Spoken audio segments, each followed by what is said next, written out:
दोस्तों, स्वागत है आप सबका ओपी मौर्य सर यूट्यूब के इस चैनल पर। आप लोगों के लिए मैं बहुत ही इम्पोर्टेंट क्वेश्चन लेके आया हूं, जो यूपी बोर्ड परीक्षा में ये बार बार पूछा जा चुका क्वेश्चन है। तो पहला क्वेश्चन आप लोग देखें, समतल दर्पण की फोकस दूरी कितनी होती है? तो इसका आंसर है अनंत। इसको इन्फिनिटी कहते हैं। ऐसा एक प्रतीक होता है इसका, ठीक ना, अनंत का। तो अनंत होता है, ठीक ना। दूसरा क्वेश्चन है, दर्पण की फोकस दूरी F तथा वक्रता त्रिज्या R के बीच क्या संबंध होता है? ये क्वेश्चन 4 से 5 बार पूछा जा चुका है। तो इसका आंसर है F बराबर R/2, अर्थात फोकस दूरी बराबर वक्रता त्रिज्या बटे 2, या वक्रता त्रिज्या बराबर 2 गुणे फोकस दूरी, ठीक ना। R बराबर 2F या F बराबर R/2 ये होता है। तीसरा क्वेश्चन है, सड़कों पर लगे लैंपों के ऊपर किस दर्पण का उपयोग होता है? तो जो सड़कों पर लैंप लगे होते हैं उसके ऊपर जो दर्पण होता है वो उत्तल दर्पण लगा होता है। कौन सा दर्पण लगा होता है? उत्तल दर्पण लगा होता है, ठीक ना। इसका आंसर ये है, ठीक। चौथा क्वेश्चन है, स्वस्थ नेत्र के लिए दूर बिंदु कहाँ स्थित होता है? तो दूर बिंदु अनंत होता है, अनंत पर होता है, ठीक ना। दूर बिंदु का मतलब आप ये पृथ्वी पर हैं और चंद्रमा दिखाई देता है अंतरिक्ष में, तारे दिखाई देते हैं, तो वह बहुत दूर है, तो हम उसको अनंत पर है लेकिन हमें दिखाई देता है, इसलिए अनंत जो होता है वह दूर बिंदु होता है एक स्वस्थ मनुष्य के नेत्र के लिए, स्वस्थ नेत्र के लिए, ठीक ना। 5वां क्वेश्चन है, स्वस्थ नेत्र के लिए स्पष्ट दृष्टि की न्यूनतम दूरी कितनी होती है?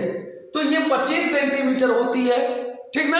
अर्थात जो सबसे नजदीक की दूरी होती है वो 25 सेंटीमीटर की दूरी होती है, वहां से व्यक्ति स्पष्ट देख सकता है, और उससे 25 से कम दूरी पर रहेगी वस्तु तो वह स्पष्ट नहीं दिखाई देगी। इसलिए न्यूनतम दूरी जो होती है 25 सेंटीमीटर होती है, ठीक ना। 6वां क्वेश्चन है, जब श्वेत प्रकाश प्रिज्म में से गुजरता है तो सर्वाधिक विचलन किस रंग का होता है? तो सर्वाधिक विचलन बैगनी रंग का होता है। किसका होता है? बैगनी रंग का होता है, ठीक ना। 7वां क्वेश्चन है, आकाश का रंग नीला क्यों दिखाई देता है? तो आकाश का रंग नीला प्रकाश के प्रकीर्णन के कारण दिखाई देता है, ठीक ना। आकाश का रंग किसके कारण दिखाई देता है?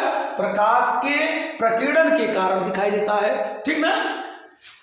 8वां क्वेश्चन है, चंद्रमा से देखने पर आकाश का रंग कैसा दिखाई देता है? तो काला दिखाई देता है। कैसा दिखाई देता है? काला दिखाई देता है, क्योंकि वहां पर वायुमंडल होता ही नहीं, इसलिए काला दिखाई देता है, ठीक ना। 9वां क्वेश्चन है, स्वस्थ नेत्र के लिए निकट बिंदु कहाँ स्थित होता है? तो निकट बिंदु 25 सेंटीमीटर होता है। स्पष्ट दृष्टि की जो न्यूनतम दूरी होती है वही निकट बिंदु होता है, ठीक ना।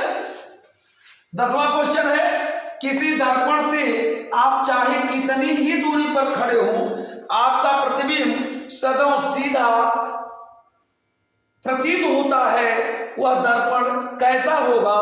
तो वह दर्पण या तो समतल होगा या तो उत्तल होगा। ये दोनों हो सकता है, समतल तथा उत्तल दोनों होगा, ठीक ना। 11वां क्वेश्चन है, अवतल दर्पण द्वारा किसी वस्तु का सीधा व बड़ा प्रतिबिंब बनाने के लिए उसे कहाँ रखना होगा? तो फोकस ये फोकस और ध्रुव P के बीच में रखना होगा, इसके बीच में, यहीं पर। तो दर्पण के ध्रुव P और उसके फोकस बिंदु F के बीच रखना होगा वस्तु को, ठीक ना। ये आप लोगों को अच्छा लगे, ये वीडियो आप लोगों को अच्छा लगे तो आप लोग लाइक करें, सब्सक्राइब करें। धन्यवाद।